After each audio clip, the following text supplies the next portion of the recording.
আল্লাহর সাথে আমার রাগ কিসের? এটা তো কোনো যুক্তিতে ভাই একেবারে সামান্য বিবেক যদি থাকে, আল্লাহর সাথে রাগ করব কেন?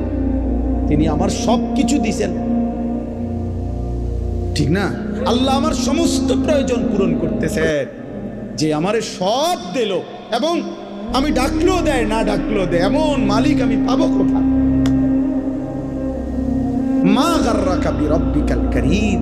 আল্লাহ বলে, বান্দা বলো না, এমন মেহেরবান মাওলা, আমার মতো দয়ালু রব থেকে কে তোমারে ধোঁকা দিল?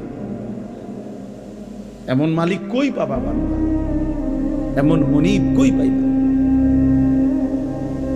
কই পাইবা? হাদিসে আছে নবীজি সাল্লাল্লাহু আলাইহি সাল্লামকে আল্লাহ তাআলা বলছে, বন্ধু, আমার কোন বান্দা যদি 90 বছর পরেও জীবনের সব গুনাহ ছেড়ে দিয়ে আর করবে না ওয়াদা দিয়ে, 90 বছর বয়সেও যদি রাতের অন্ধকারে কোনোদিন চোখের পানি ফেলে, এক ফোঁটা চোখের পানি ফেলে গুনাহ ছেড়ে দিয়ে আর করবে না ওয়াদা দিয়ে আমার কাছে যদি মাফ চায়, দোস্ত আমি ওয়াদা দিলাম, কসম বন্ধু, আমি এমন 90 বছরের বুড়া তার গুনাহ সব মাফ করব।